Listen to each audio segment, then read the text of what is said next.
Okay, we're back. One of the things you may have noticed is that I adjusted the graphics on this map, made them a little nicer. I also added the railroads.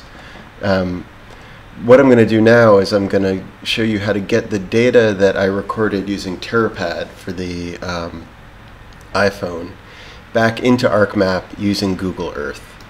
So I think I showed in a previous tutorial how to set up the interface between the iPhone and the computer. And when you download the file, you get a zip file that includes all the photos you took and also a KML file, which is Google Earth. So I'm going to go ahead and double click on that to open it up. And as we're zooming in to the points, one of the things that I want to show you is here under Options, Navigation. I find it very much easier to click Do Not Automatically Tilt when zooming, because that way when you zoom in, you're still getting a pure top-down view. So you can see here, these are the points that I recorded in Terrapad when I was walking around looking for things that were red. There's a red light, a red bike, and I included a description, and in some cases I think I included text, like, let's see, over here, bodega, right, this is where I bought cereal. So this is great, and one of the things though that you can do in Google Earth that's worth doing is it's really easy. Here under geotag you see all of the different points listed. Is if you need to edit them, it's a good time to edit them.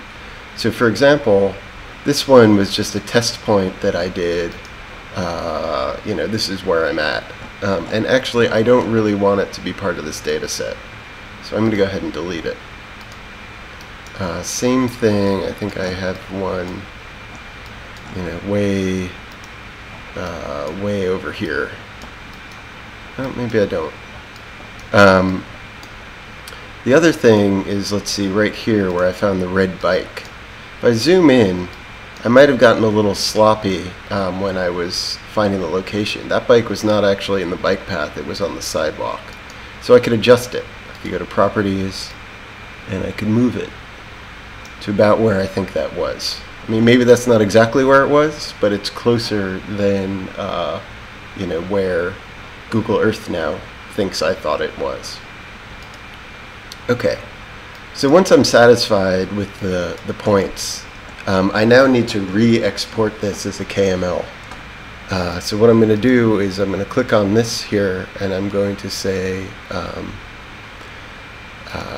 Save Place As, and I can save it as a KMZ, which I'll put in the folder with all of my other data.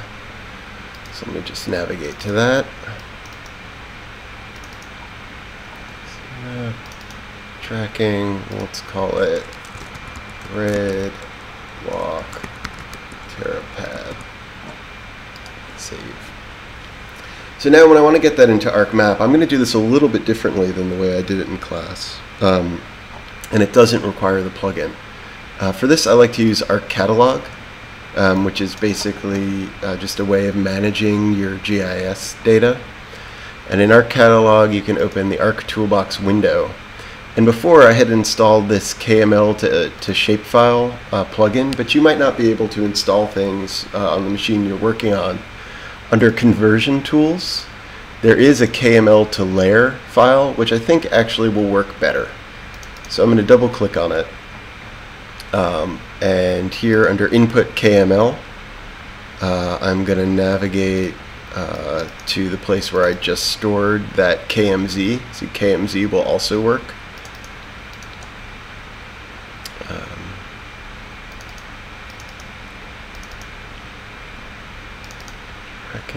There it is.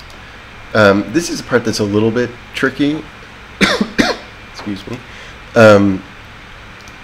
Is what you need to specify here is the directory where you want the information to go. So let's go back and let's create Terrapad GIS. And we're going to say here, I'm going to navigate to LIC map, and here I'm going to, oops, I was under tracking. Here I'm going to select Terrapad GIS, but instead of double clicking on it, I'm going to say add. And this name, Redwalk Terrapad, that's good, and we're going to say OK. And you'll see down here that it's working. And as soon as it's good, something will pop up there. And now we can go back to ArcMap. And we can say add data, Terrapad GIS, and we can go ahead and add, we can add the layer.